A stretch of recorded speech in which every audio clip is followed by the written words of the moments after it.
Nah, definisi project management ini yang saya pakai adalah dari PMI, Project Management Institute. Itu organisasi manajer proyek tingkat dunia. Gitu. Nah, kebetulan saya menjadi anggotanya juga. Mereka punya standar namanya PMBOK, Project Management Body of Knowledge, buku itu. Bentuknya buku, sekarang tebalnya sudah 900-an halaman. Nah, tadinya cuma 600. Begitu ketambahan agile, nambah 300 halaman lagi. Tebal sekali. Nah, menurut PMBOK ini, bukunya tadi, project management itu adalah pengaplikasian. Nah, implementasi dari apa yang diimplementasikan nih? Pengetahuan, pertama pengetahuan, skill, eh, alat, tools, ya, teknik-teknik. Nah, untuk mengelola aktivitas proyek, gitu. Nah, tentu saja tujuannya adalah supaya memenuhi requirement dari proyek tersebut. Nah, ini definisi proyek manajemen proyek atau project management. Kemudian kalau kita bicara tentang proyek, nah ini yang kadang orang salah paham. Proyek itu sifatnya temporary. Nah, memang ada sesuatu yang apa namanya continuous gitu. Ada nggak? Ada. Namanya operation kalau itu. Nah, operation itu ya kayak di pabrik, manufaktur itu. Pabrik itu kan ya menjalankan hal yang sama terus, gitu-gitu aja. Membuat produk yang sama. Pabrik roti tiap hari bikin roti. Ya gitu aja terus gitu. Nah, sampai pabriknya tutup. Dari pabriknya buka sampai pabriknya tutup. Nah, bukanya mungkin ada tanggal bukanya, tutupnya nggak tahu kapan. Nah, karena banyak penyebab ya. Nah, karena nggak tahu kapan itu nggak bisa disebut temporary makanya. Karena sesuatu yang temporary itu ada start date-nya, tanggal startnya, dan ada tanggal berakhirnya yang sudah di-set di awal. Disepakati. Oke, kita sepakat menjalankan aktivitas ini, sekumpulan aktivitas ini, kita sepakati bersama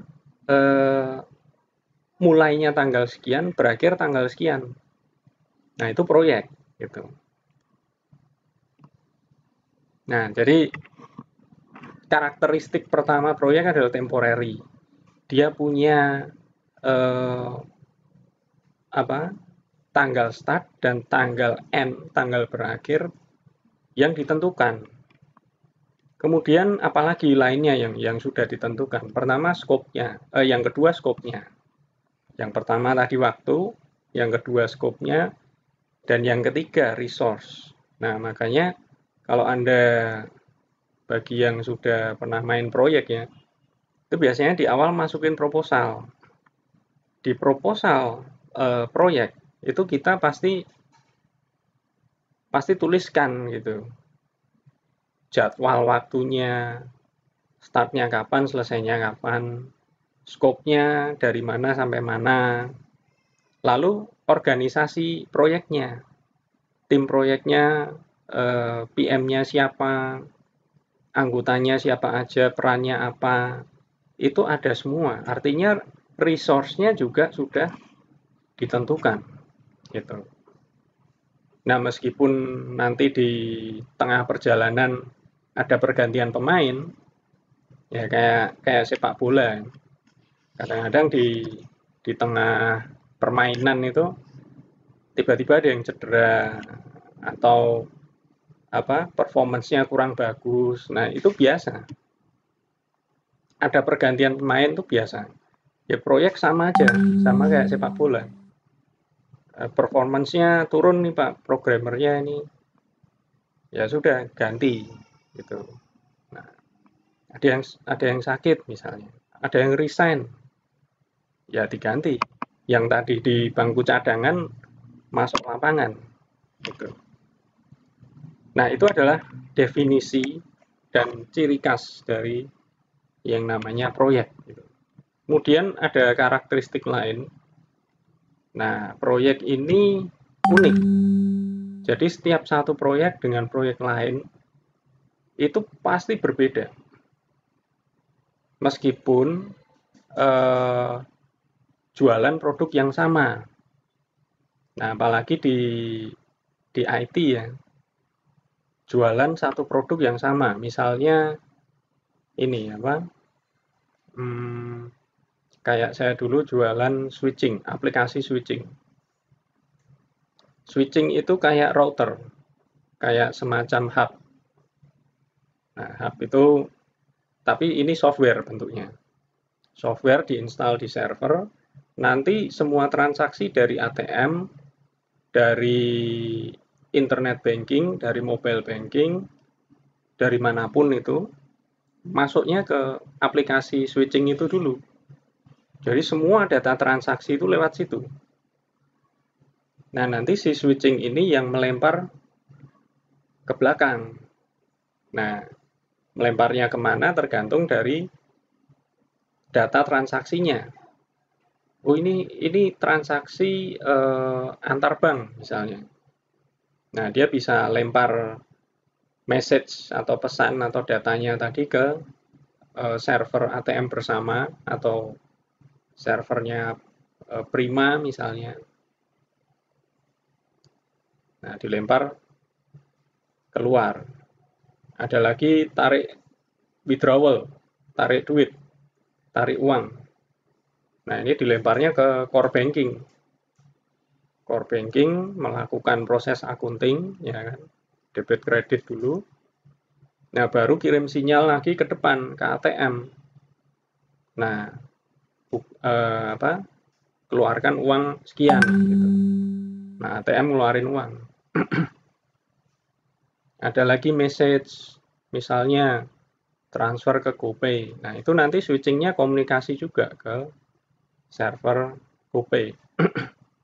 Nah, ini ketika di satu proyek dijalankan di bank bank satu gitu ya, misalnya Bank Mandiri atau ya Bank Mandiri misalnya. Kemudian dapat proyek lagi di Maybank misal. Meskipun barangnya sama, ini requirement dari kliennya itu bisa berbeda sama sekali. Gitu. Nah, cara mereka menggunakan aplikasinya juga kemungkinan berbeda. Nah, itu tergantung strategi bisnis, model bisnis, nah, dan beberapa hal lain yang ada di klien gitu. Nah, jadi meskipun mainannya sama, tapi begitu diprojekkan, dijalankan proyeknya, ini nanti mainannya ini di custom. Nah, di customize. Misalnya ini kayak Anda jualan mainan mobil-mobilan gitu ya. Anda jual. Nah, waktu jual tuh polosan mobilnya. Begitu klien satu dapat, dia minta, Mas dicat merah saja. Nah, klien dua mobil yang sama ini, tapi dia minta dicat biru. Plus dipasangi sirine di atasnya misalnya. Nah, ini di custom-custom. Akhirnya ujungnya nanti produknya akan jadi beda-beda gitu. Meskipun ada kemiripan. Nah, makanya di sini disebut proyek itu unik. Antara satu proyek dengan proyek lain itu paling tidak pasti ada perbedaan gitu.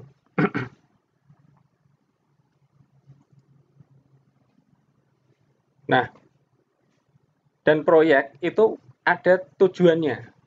Perlu diperhatikan bahwa jangan sampai menjalankan proyek yang nggak jelas. Nah, untuk ngabisin dana.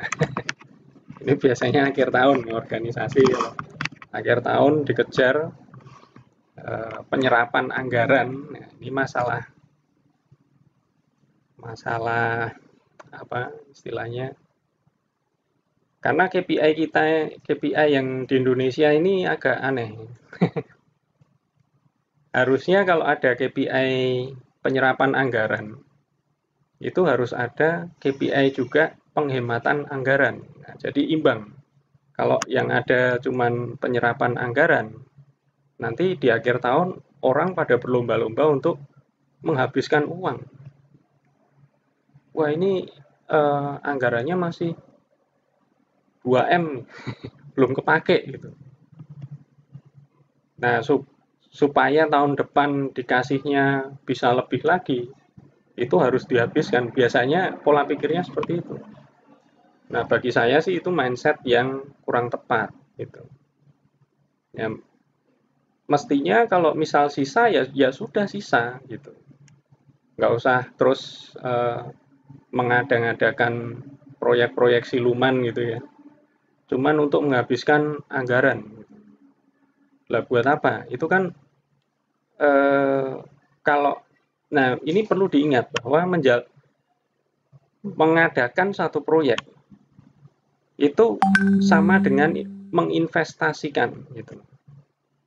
Jadi kalau Anda main di pengadaan, ketika ada orang di dalam perusahaan Anda memunculkan satu inisiatif proyek, Anda tanya, Anda kejar gitu. Ini kaitannya dengan strategi bisnis apa? Selaras nggak dengan strategi bisnis kita? Mendukung pencapaian strategik objektif kita nggak? Gitu. Target mana yang target perusahaan mana yang didukung oleh proyek ini? Nah, itu Anda harus kritis. Anda harus tanyakan, dicecar aja meskipun dia direktur. Saya justru senang kalau misalnya ada direktur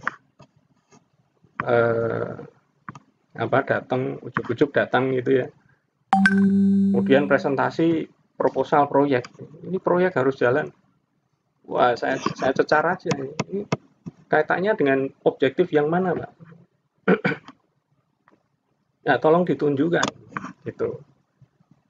Nah, kalau bingung, misalnya sampai bingung, waduh, iya ya, kok tidak mendukung satu objektif apapun ya, mending di drop. Karena apa? Artinya itu salah investasi. Salah investasi. Nah, salah investasi itu artinya apa? Uang yang terbuang. Gitu. Nah, jangan sampai perusahaan itu salah investment. Buang-buang duit, hasilnya nggak ada gunanya untuk perusahaan, tidak mendukung pencapaian target strategis apapun, lah buat apa gitu. Ya, mending disumbangkan ke yayasan amal misalnya. Itu lebih berguna sekali daripada beli server, beli macam-macam, terus ujungnya mubazir gitu, nggak pernah dipakai, akhirnya jadi barang apa? Jadi besi tua gitu kan. Nah, ini yang mesti diperhatikan. Nah, proyek itu harus ada tujuannya makanya. Nah, kalau ditanya tujuan proyek itu bagaimana ya, kaitkan dengan strategi perusahaan. Apa yang mau dicapai perusahaan, itu yang harus didukung oleh proyek. Gitu. Nah, ketika kita mendeliver satu proyek, seharusnya ya, secara logika ya, pemikiran logis. Ketika satu proyek itu terdeliver atau makin banyak proyek yang dideliver, dibuat, itu harusnya suatu perusahaan itu makin meningkat kapabilitasnya, kemampuannya, ya kan,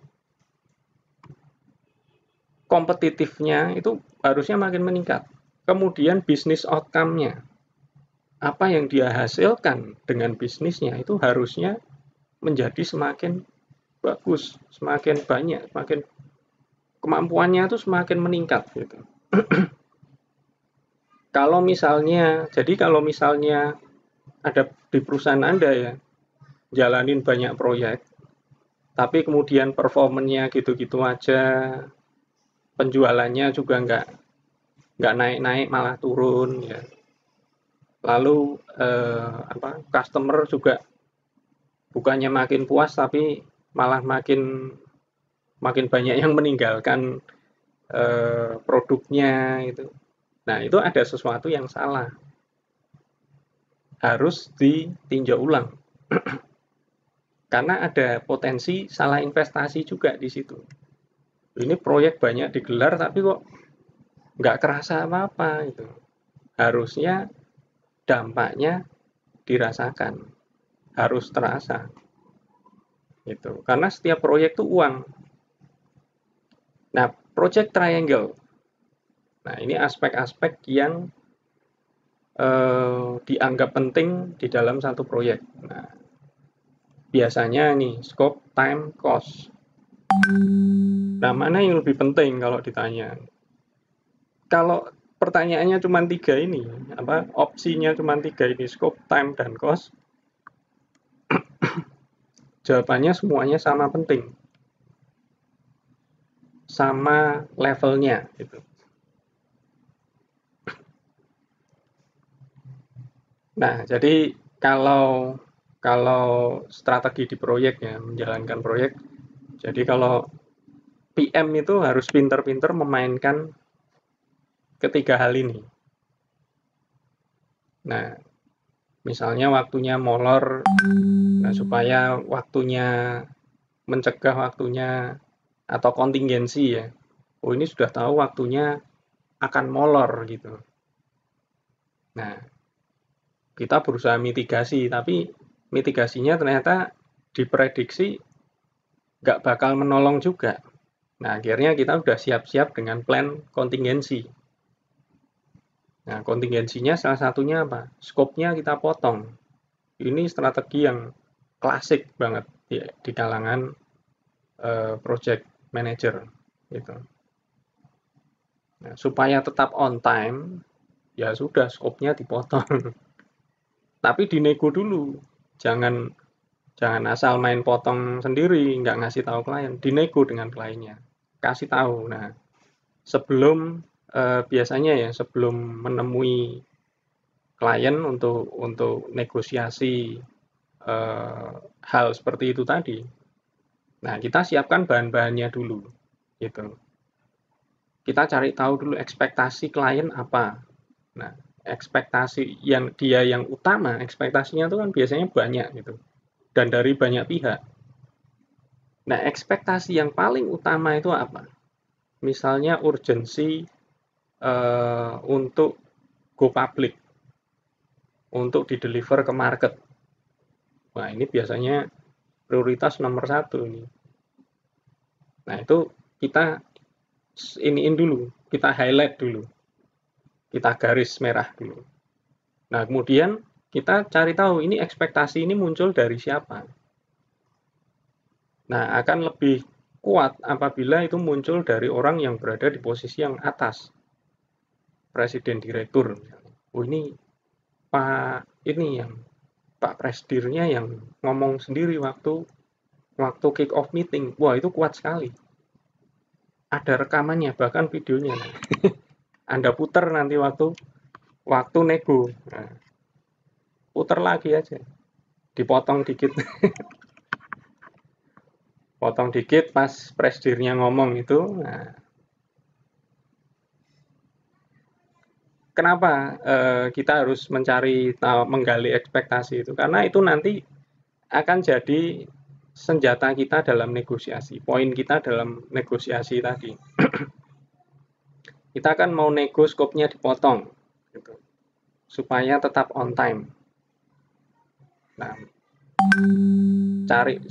agar posisi tawar kita kuat ya kita mesti cari dukungan. Nah, yang pingin on time itu siapa? Nah, influence-nya seberapa besar? Nah, kalau yang pingin itu presdir, nah itu pasti besar sekali. Nah, ketika Anda bilang ini Pak Presdir yang ingin kita on time. itu biasanya nggak ada yang membantah, nggak ada yang berani. Nah, tapi kalau yang pingin itu cuman levelnya departemen head gitu, nah itu biasanya anu rame lah, masih rame. Wah nggak bisa gini gini gini gini. Nah, departemen lain pingin atau divisi lain pingin didahulukan. Nah, makanya kita harus cari tahu nih. Nah, ini masuk dalam hal yang saya terangkan tadi masuk dalam area stakeholder management. Bagaimana mengelola stakeholder. Nah, begitu di meeting negosiasi Anda ungkapkan bahwa ini yang menginginkan adalah press deal, nah langsung semua agree. Oke, kita sepakat skopnya dipotong aja deh. Potong aja deh, Mas. Nah, Anda kembalikan lagi, mana nah kira-kira mana yang bisnis value-nya itu eh, kecil itu atau bisa ditunda. Nah, Anda sebagai PM biasanya ya kalau kalau saya PM di posisi PM diundurkan ke fase berikutnya. Jadi eh, kita terlihat murah hati. Jangan sampai apa? Oh ini kita cut scope-nya tapi terus nggak dikerjakan. Wah itu jelek banget.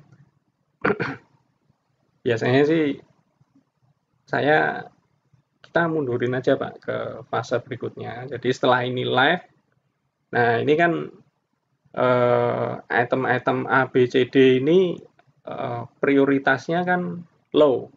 Nah, cari yang low priority, low atau medium, bisa ditunda gitu. Dan nggak ada, pokoknya nggak ada impact ke customer, nggak ada impact ke finansial. Nah itu biasanya bisa diturunkan prioritasnya. Nah cari item-item yang itu kalau untuk motong scope atau menunda scope ya. Nah ini ditunda ke fase berikutnya saja setelah go live. Nah itu teknik negosiasi. Nah termasuk juga kadang-kadang kita harus menegosiasikan biayanya itu. Apalagi kalau ini biasanya yang impact ke biaya itu kalau skopnya membengkak.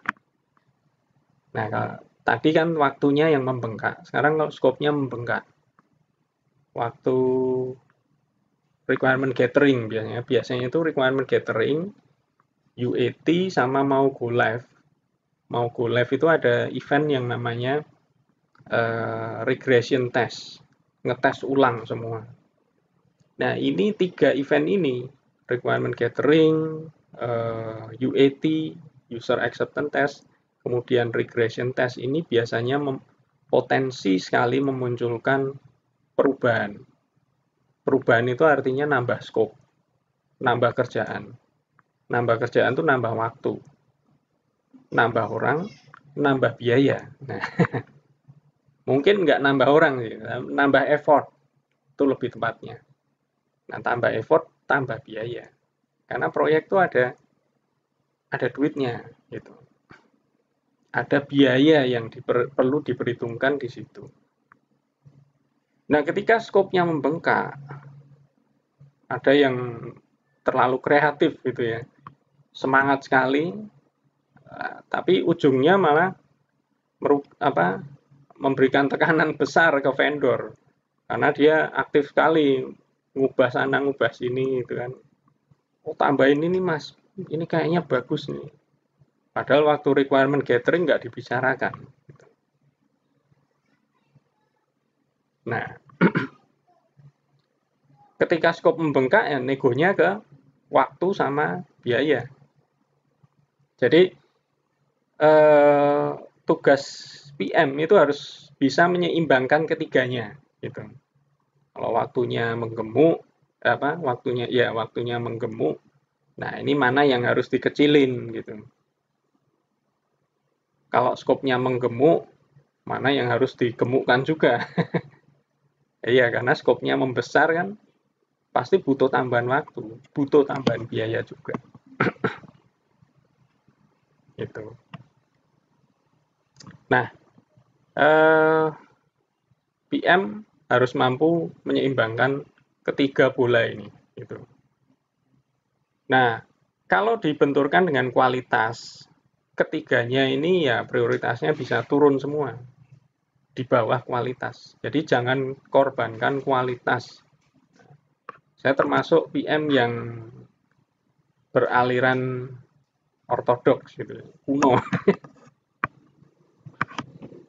Kuno ini artinya ya ini banget apa namanya textbook dan sangat fundamentalis, tapi nggak ekstrim. Nah, nah ini saya sering ribut dengan vendor, sering sekali ribut dengan vendor masalah kualitas ini gitu. Karena apa? Nah ini kebetulan di perusahaan terakhir ini saya sebagai wakil dari perusahaan gitu. Jadi as klien sebagai kliennya. Nah, kenapa saya mati-matian apa menitik beratkan pada kualitas ini? Karena produk yang dibuat oleh si vendor tadi itu akan dipakai oleh customer saya. Gitu. Nah, ya kan, baru benang merahnya kelihatan. Anda bisa membayangkan kalau Anda customernya, kemudian memakai produk yang asal-asalan gitu. Misalnya pakai satu mobile app gitu ya, pakai app entah untuk apa. Nah, app-nya itu pertama ribet, kedua dalemannya itu ngaco gitu. Logika programmingnya ngaco. Bisa tiba-tiba hang, bisa tiba-tiba keluar sendiri, nutup sendiri. Nah, di set notifikasi tapi tidak pernah ada notifikasi masuk. Gitu. Itu contoh bug gitu kan. Nah, dengan banyaknya bug itu artinya apa? Kualitasnya rendah. Nah, Anda sebagai customer kalau pakai barang yang berkualitas rendah, barang apapun lah, bukan hanya software, perasaan Anda bagaimana? Bagaimana perasaanmu? Nah, ini sudah mainnya perasaan. Loh iya, karena eh, kalau Anda bergelut di bidang marketing, perasaan customer itu harus dijaga sedemikian rupa. Jangan sampai customernya apa naik gitu ya, adrenalinnya naik, terus marah-marah. Nah, ada kutipannya, one angry customer tells 3000. Jadi satu customer yang kecewa itu akan menceritakan ya bisa jadi nggak cuma 3.000, bisa ke 3 juta orang. Kalau apalagi kalau dia seorang influencer, wah itu gawat sekali dampaknya bagi produk kita. Nah, kalau cuma cerita aja nggak masalah. Terus kalau ngajak, yang gawat tuh kan kalau ngajak, yuk kita rame-rame kasih bintang 1. Nah, itu gawat sekali gitu. Akhirnya rating app kita down banget, turun banget. Seret. Wah, ini siapa ini? Ternyata setelah dicek, kita sudah mengecewakan satu influencer terkenal misalnya. Yang Instagramnya di follow oleh 3 juta orang. Wah, ya sudah. Nah, perlu diambil tindakan kontingensi itu. Public relation yang maju biasanya. Nah, jadi kualitas itu penting ya. Kualitas itu kaitannya ke customer nantinya. Gitu. Jadi jangan istilahnya ya, jangan mendeliver barang nggak bagus ke customer. Karena efeknya itu balik ke kita, balik ke bisnis kita. Gitu. Nah, contoh yang menurut saya keren itu terkait dengan kualitas ini ya orang-orang Jepang, perusahaan-perusahaan Jepang lah, bukan orang Jepang, perusahaannya, perusahaan Jepang seperti apa Toyota, itu contoh yang tepat lah menurut saya ya. Action atau aksi-aksi mereka itu sangat-sangat mengedepankan kualitas. Ada mereka nemuin satu bug gitu ya di satu defect. Nah, istilah pabrik itu defect, istilah software itu bug. Wah, satu defect di mobil terbaru mereka. Itu seluruh dunia ditarik semua. Gitu. Nah, ini juga juga wujud dari rasa tanggung jawab. Nah, dalam mendirikan perusahaan atau menjalankan perusahaan itu harus ada ini, sense of responsibility. Nah, istilah kerennya. Nah, dari situ kepercayaan customer itu justru akan makin terbangun, gitu. Mereka akan makin makin percaya, wah ya Toyota memang memang jaminan mutu deh, gitu. Nah, ini terbangun dari kultur di dalam perusahaan juga. Kalau kulturnya itu sudah mengedepankan kualitas, itu pasti manifestasi keluarnya itu juga sama. Nah, kultur di dalamnya sendiri gimana? Nah, saya dapat dapat cerita dari temen yang pernah kerja di vendor software di Jepang. Jadi kultur kualitas orang Jepang itu nggak cuma di manufaktur saja, ternyata sudah menyebar sampai ke hampir semua industri, termasuk industri software. Nah, ketika mereka menemukan satu bug, itu semua aktivitas dihentikan, lalu rame-rame semua dikumpulkan membahas bug itu. Gitu. Nah, diskusi, cari solusi, kerjakan. Nah, begitu terbukti solve, terbukti sudah bisa dipecahkan, langsung jalan lagi. Gitu. Nah, itu orang Jepang. Orang Indonesia jangan mau kalah dong. Masa kita merdeka sudah 75 tahun, ya sikap kita terhadap kualitas masih underestimate gitu kan. Ini kan kurang bijak. Harus paling tidak sejajar dengan mereka. Kalau bisa ya lebih. Nah, saya sering bentrok nih dulu waktu masih megang project eh, dengan vendor dari negara lain. Ini vendor luar negeri loh. Vendor luar negeri itu belum tentu kerjanya bagus juga. Jadi kita mindset kita itu jangan wah luar negeri enggak. Luar negeri itu belum tentu bagus. Ya memang banyak yang bagus, tapi banyak yang kacau juga. Ya sama lah kayak kita. Ini sama-sama manusia, ya kan. Ada yang kerjanya salah-salan gitu ya ada. Yang kerjanya bagus banget ada. Nah, saya cerita ini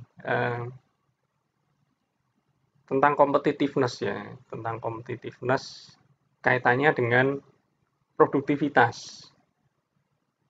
Nah, pernah ada eh, problem waktu itu. Ini cerita ya. Problem aplikasi switching yang kita deliver ke satu bank nasional itu modul dashboardnya belum ada, belum terbangun. Padahal itu aplikasi switching itu kompleks sekali. Nah, itu bikin dashboard itu nggak mudah gitu. Artinya kita harus harus tahu bentuk format datanya seperti apa, data yang mau divisualisasikan itu bagaimana, visualisasi yang tepat itu apa saja, nah baru bikin dashboardnya. Nah, itu modulnya belum terbangun.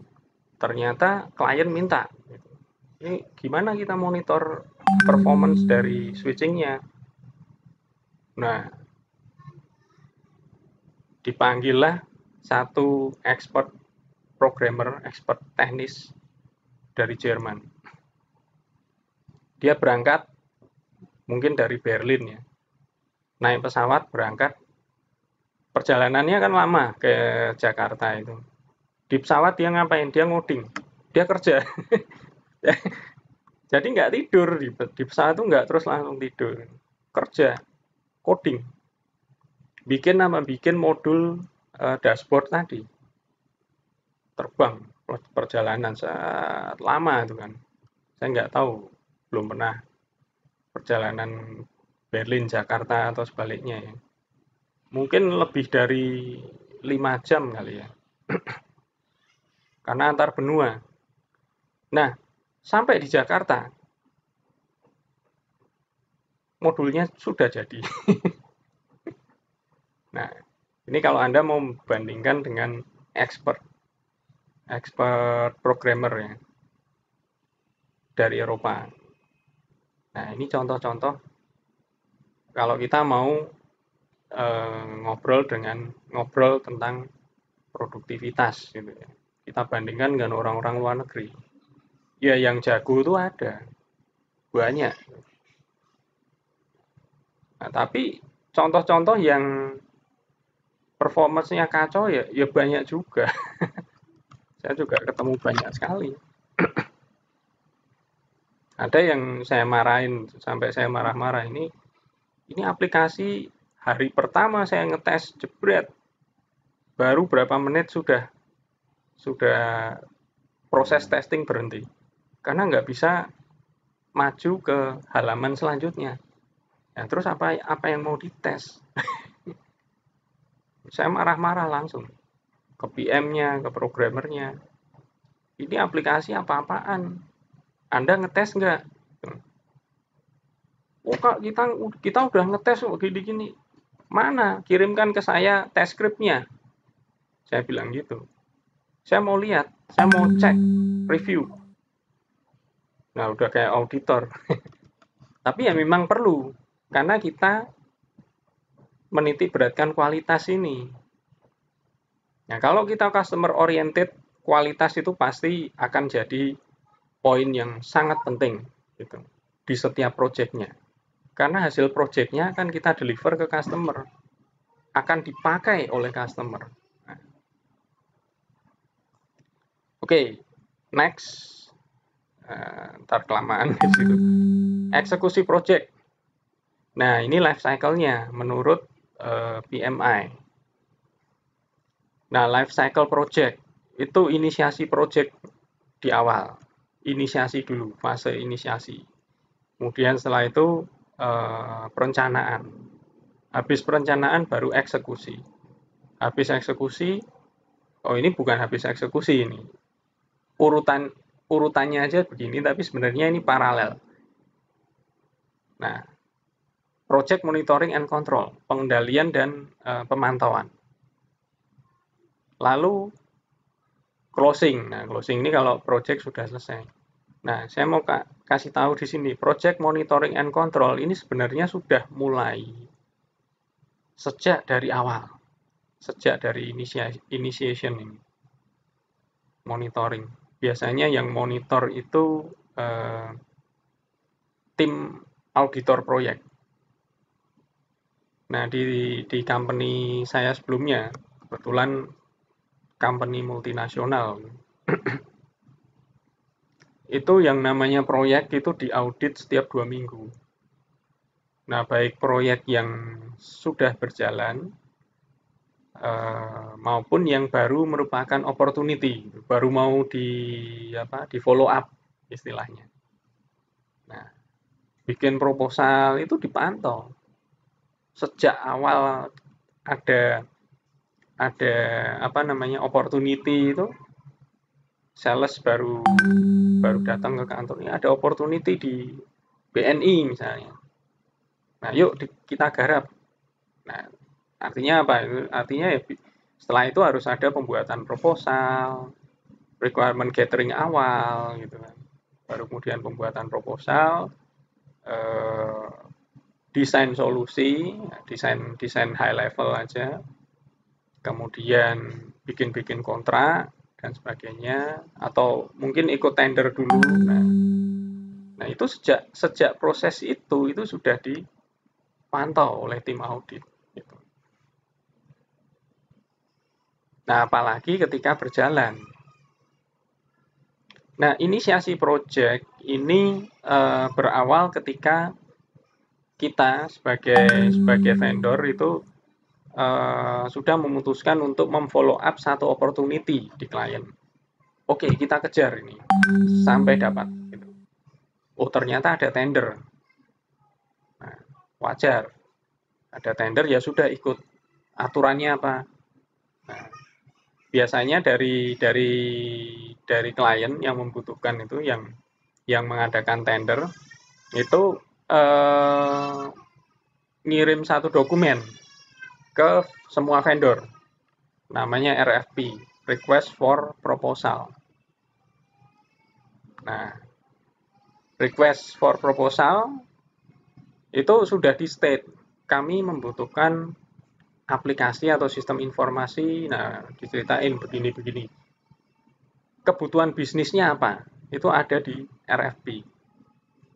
Nah, spek secara high level itu sudah ada di RFP juga biasanya.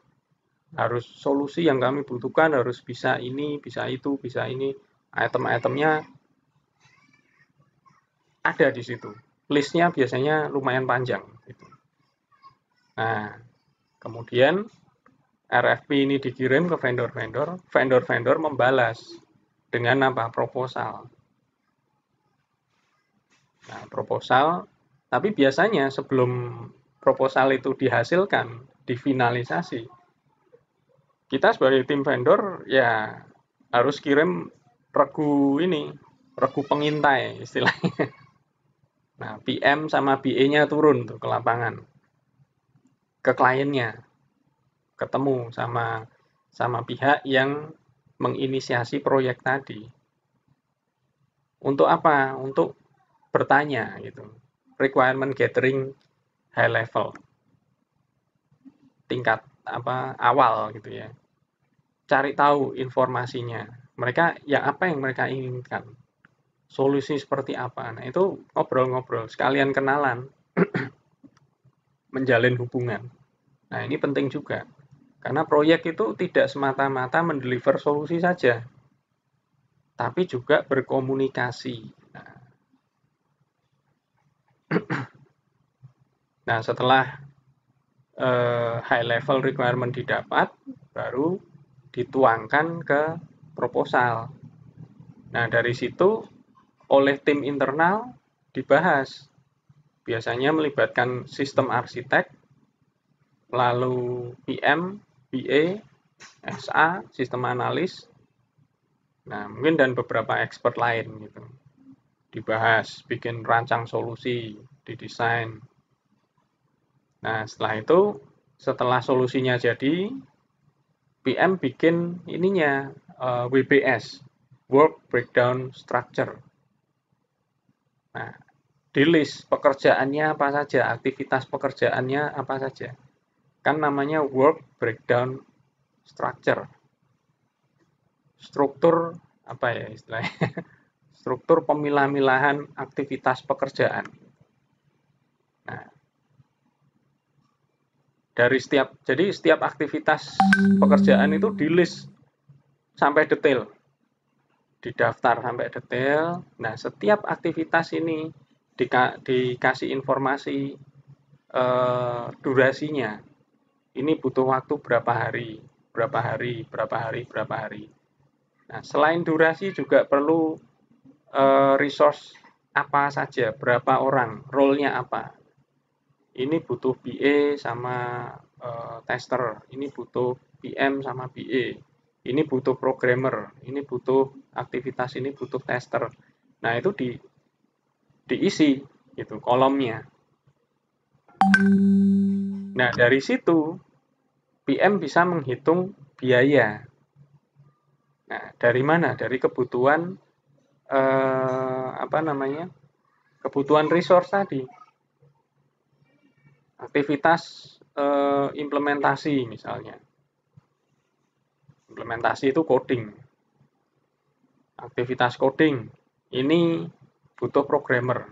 Nah, durasi sekian hari, 20 hari misal. Programmernya butuh 5. Nah, tinggal di kalkulator aja. 5 programmer gajinya misalnya sama gitu ya, kita asumsikan sama. Gajinya sekian juta. Ya tinggal dikali berapa hari itu. Nah, biasanya pakainya rate-nya harian sih, per day. Gitu. Nah, ini yang lagi rame ya. Di mana?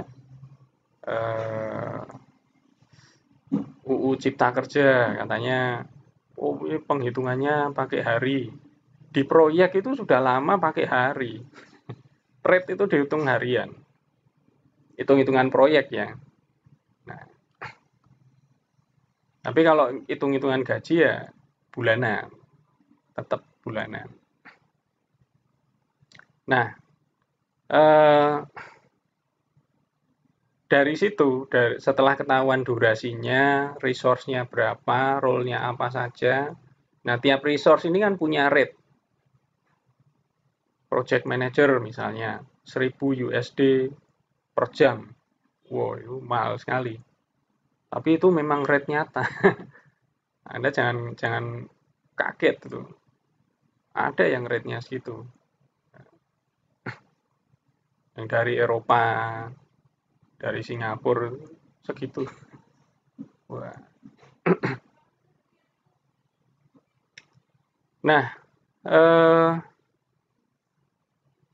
kemudian dari situ bisa dihitung biaya project. Kita taruh di proposal. Nah, tentu saja ada hitung-hitungan lainnya juga. Misalnya buffer untuk resiko. Jadi nggak murni misalnya total tadi ya dari WBS tadi durasi kali kali apa? Kali resource, kali rate-nya resource, kali jumlah resource, lalu ditotal semua hasilnya sekian. Nggak murni itu terus kita lempar ke mana? Ke klien. Biasanya ada ketambahan komponen risiko. Nah, komponen apa lagi? Nah, baru totalnya tadi kita lemparkan ke klien gitu. Nah, kenapa ada komponen-komponen lain, terutama komponen buffer untuk risiko? Nah, karena project itu ada risikonya. Nah, risiko kan sesuatu yang belum tentu terjadi. Tapi kalau itu terjadi beneran, kita harus pastikan kita ada duit untuk kontingensi, untuk menjalankan aksi kontingensi. Nah, jangan sampai cuman ada niat. Ada niat, duit nggak ada, itu nggak jalan. Ya. Karena di proyek itu setiap aktivitas itu ada argonya muter gitu. Nah, makanya harus diperhitungkan. Nah, ini ada hitung-hitungannya. Kalau mau mendetail, itu di mata kuliah manajemen proyek biasanya menghitung biaya estimasi biaya proyek. Nah, itu ada. Nah, kalau kita ya cukup cukup di ini aja, gambaran besarnya aja. Nah, setelah proposal jadi dilempar ke klien, nah biasanya kalau itu proses tender, mereka klien ini pertimbangkan gitu. Mereka punya teknik untuk apa? Memilih. Nah, pertimbangannya pakai metrik. Gitu. Misalnya keahlian, ada komponen keahlian. Ini skornya berapa, bobotnya berapa. Nah, kemudian persentase ya, bukan skor. Persentasenya berapa, bobot berapa. lalu jumlah klien yang sudah pernah dilayani, kemudian pengalaman, dan lain-lainnya. Ada banyak hal yang bisa dipertimbangkan di situ. Nah, nanti dari metrik itu dicari skor akhirnya, gitu. Skor terakhirnya dibandingkan vendor A, B, C, D. Nah, dapatlah skornya. Nah, dicari skor yang tertinggi. Nah, biasanya skor yang tertinggi ini yang menang. Itu kalau, nah ini, itu kalau proses tendernya bersih. Kalau proses tendernya nggak bersih ya bisa jadi vendor yang dekat dengan apa namanya orang dalam. Ini sudah jadi rahasia umum lah. Gitu. Ya, saya pernah ikut tender tuh di satu perusahaan itu,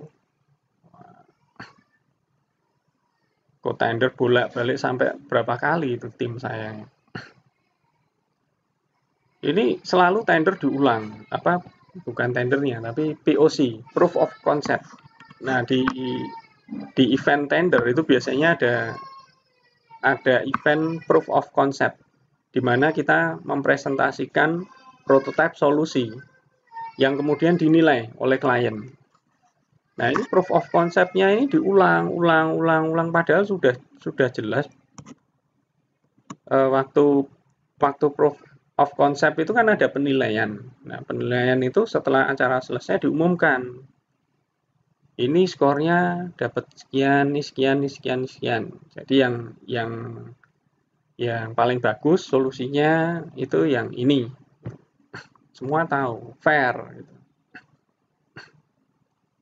Nah itu sampai diulang berkali-kali, 4 kali atau gimana. Padahal ada aturannya. Itu kalau nggak salah 2 atau 3 kali ya. Diulang itu sudah harus diputuskan pemenangnya siapa. Nah ini sudah lebih. Saya langsung ngusulin ke bos saya, Pak, udahlah ini next time nggak usah ikut karena ini kotor gitu. Percuma kita bolak-balik sana ngabisin duit ya. Karena tim saya waktu POC terakhir itu menang jauh. Kita kerjasama dengan satu vendor dari Kanada. Mereka solusinya ini sekali, hebat sekali.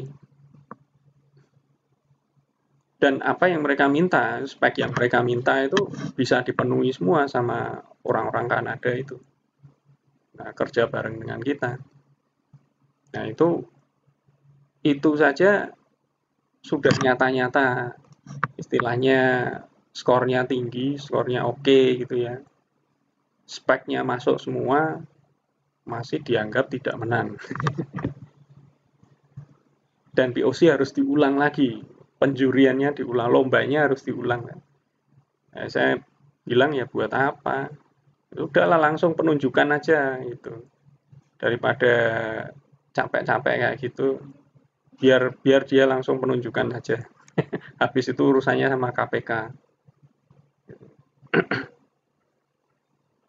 Nah,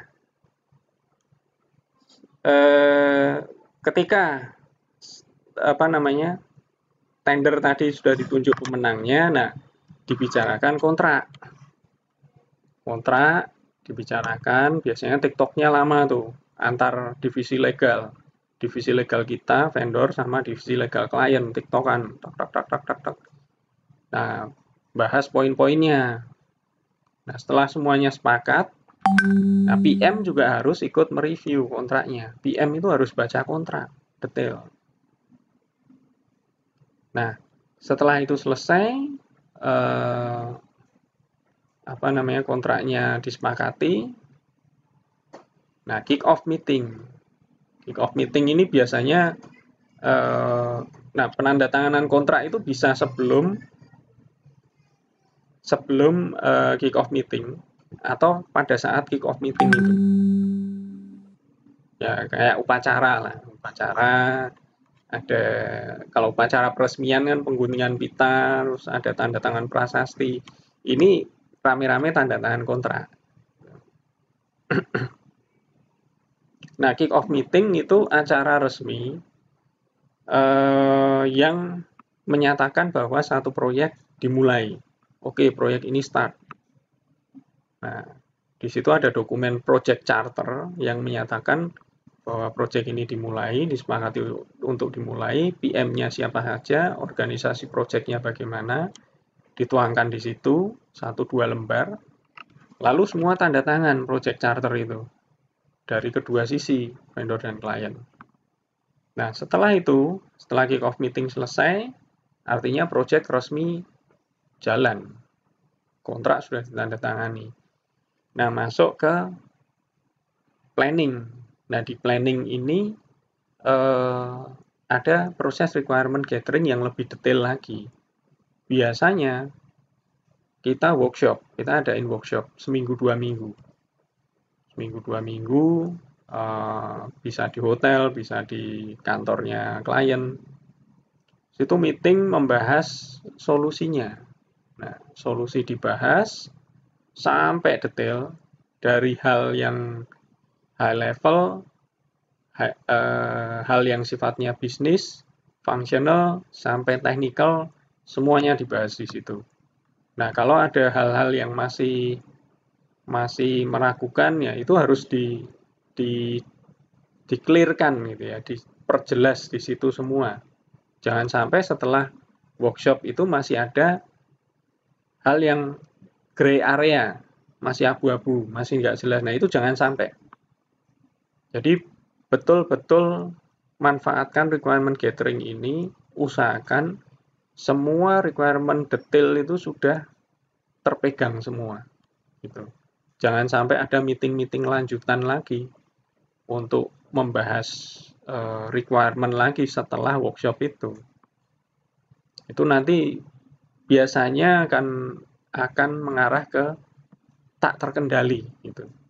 Skopnya jadi liar. Nah, jadi finalisasi requirement di sini.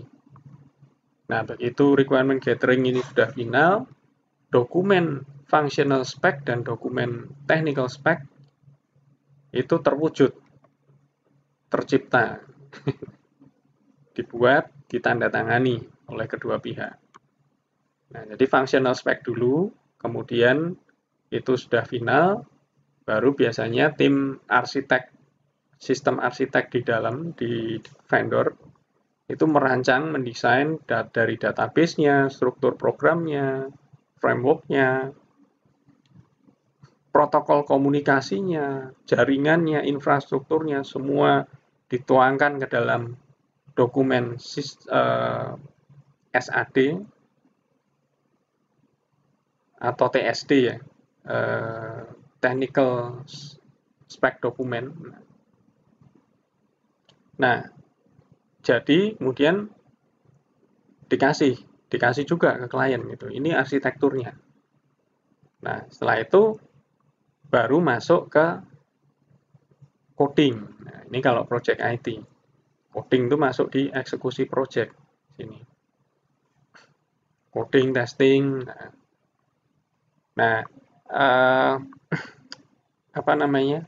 SDLC itu ada di antara ini. Ketiga atau keempat inilah. Project definition and planning, project execution, monitoring and control, dan project closing. Nah, SDLC itu masuk di sini, gitu. Masuk dan dipecah-pecah. Gitu.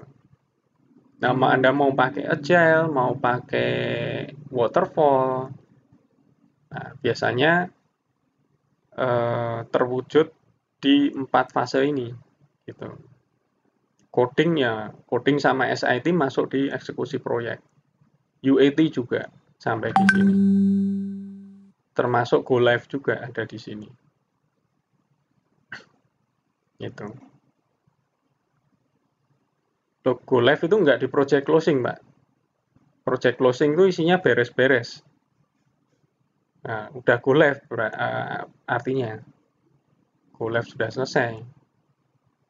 Kemudian kita beberes dokumen, beberes pembayaran gitu kan. Nah, feedbacknya dari klien itu project closing. Nah, project execution ini dari coding, kemudian SIT, System Integration Test. Ini biasanya testing yang dilakukan secara internal oleh tim project, tim teknis dari project, sebelum dideliver ke klien. Nah, SIT selesai.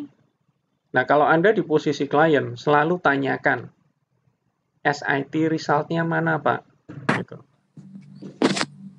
Jadi, jangan sampai vendor info, Pak, kita sudah bisa UAT, ayo. Gitu. Jangan.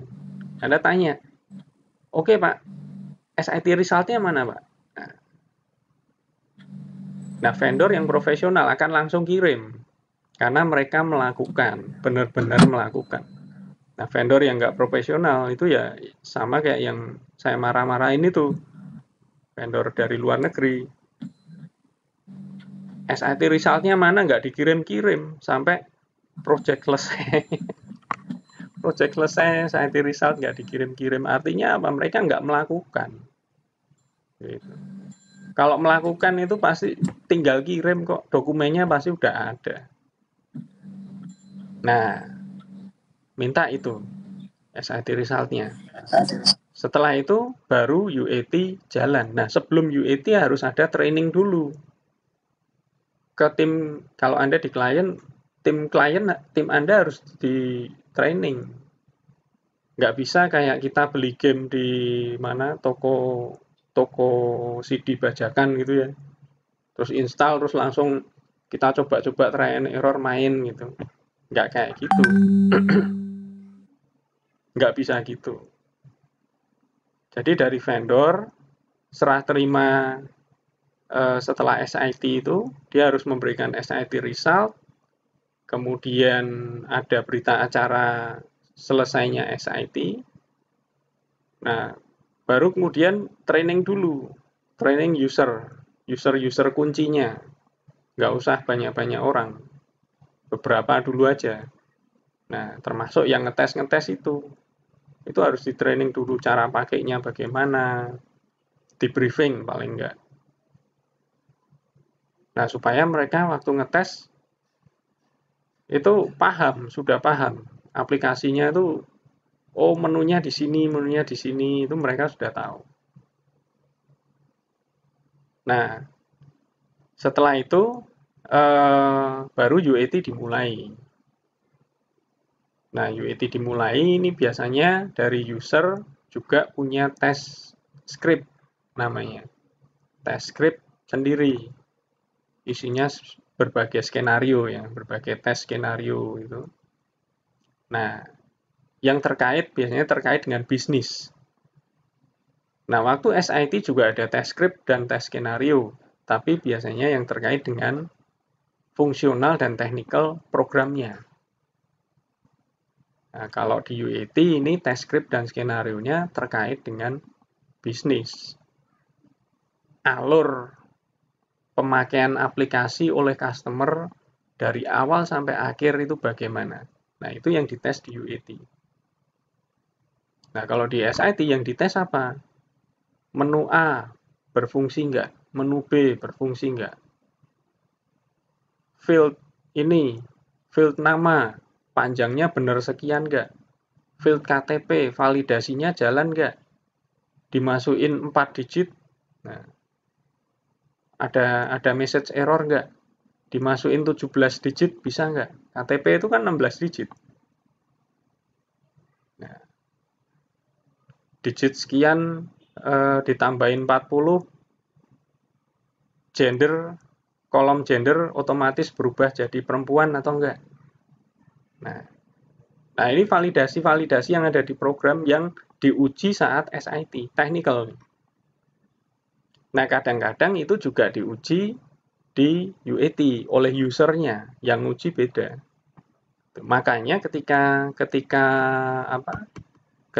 serah terima mau UAT, Ini kalau Anda di posisi klien tadi, selain SIT result juga minta test case dan test skenario-nya. Minta dong Mas, ininya case sama apa script testingnya. Kita mau pakai sebagai landasan kita bikin script UAT. Nah, gitu aja. Nah, setelah UAT selesai, nah tidak ada bug lagi dan tidak ada perubahan. Nah, baru kemudian go live. Nah, sebelum go live ini biasanya ada yang namanya pembahasan deployment strategi. Ini strategi deploy-nya mau gimana? Mau kapan harinya? Kemudian sebelum itu apa saja yang harus dilakukan? Nah, ini dibikin rundown-nya, rundown.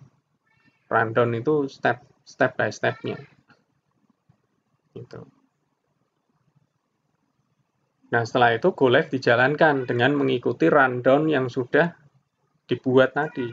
Nanti ada setelah program dinaikkan, nah koneksi internet dibuka, firewall diaktifkan, nah, ada regression test after go live. Di testing lagi fungsi-fungsinya, tes script-nya diuji lagi. Nah, mungkin secara singkat gitu ya, dipilih beberapa test case yang utama. Nah, diuji. Kalau tidak ada masalah, nah berarti go live dinyatakan sukses, berita acara go live ditandatangani. Nah, kalau misalnya ada problem, ternyata ada bug, ya langsung harus di-solve di situ juga. Kalau tidak bisa di-solve juga, kalau ternyata bug-nya ini masih susah, itu perlu seminggu untuk mendalami lagi, untuk memecahkan, ya di rollback dulu. Tanggal go live-nya diundur lagi. Di rollback itu dikembalikan ke posisi awal. Nah, koneksi internet dimatiin lagi, nah, kemudian baru di fix. Nah, di rundown itu juga ada aktivitas rollback-nya, juga harus dituangkan di situ. Nah, begitu sukses, berita acara go live ditandatangani, habis itu masuk ke project closing. Project closing ini berita acara serah terima ditandatangani, BAST. Tanda tangan situ, nah, dari vendor diserahkan ke klien, kemudian invoice diserahkan juga. Nah, biasanya pembayaran terakhir. Nah, kemudian form feedback form. Nah, dipastikan juga semua dokumen di-deliver.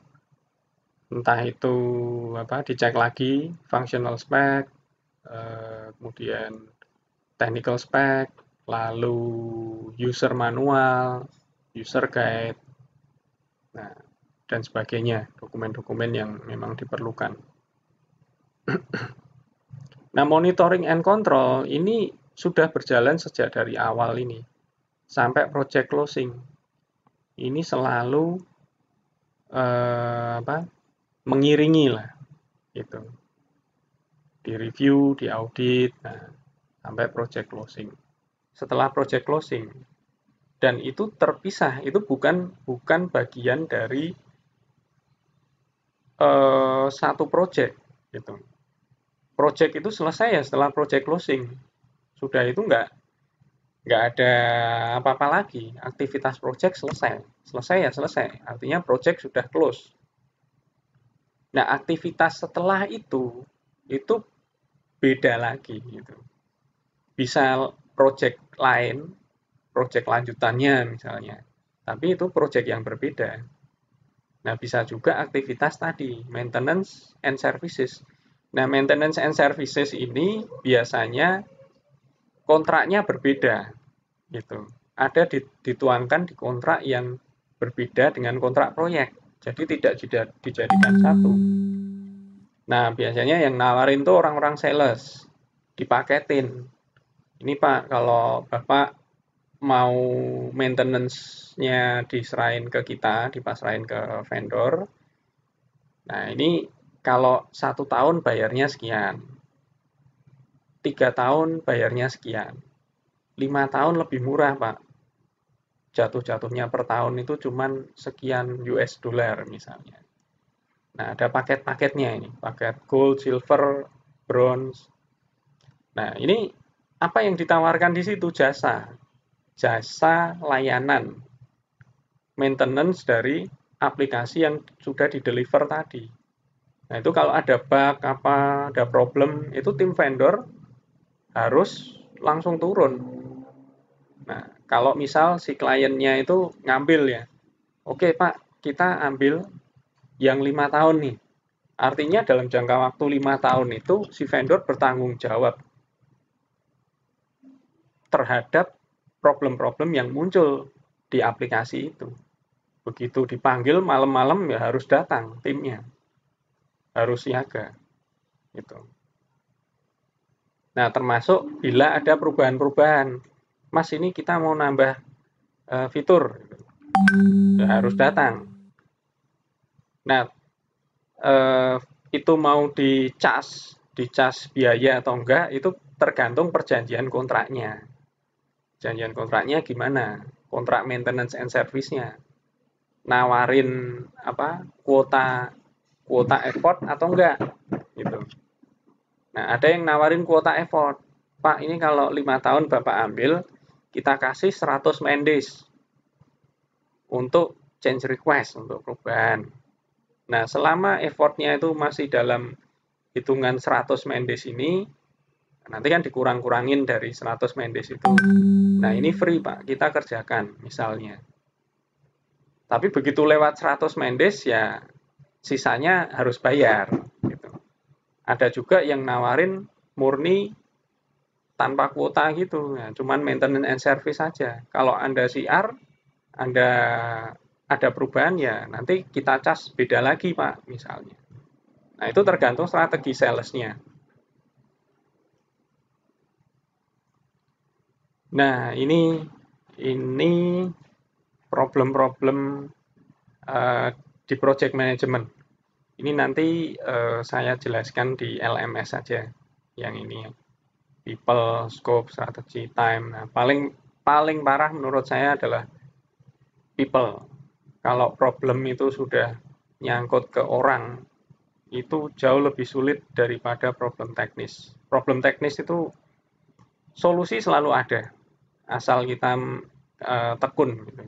Nah, kalau orang itu yang agak berat, perlu trik-trik tertentu, ada pendekatannya, perlu soft skill dimainkan di sini. Oke, mungkin hari ini cukup sampai di sini dulu. Nanti sisanya kita bahas di LMS.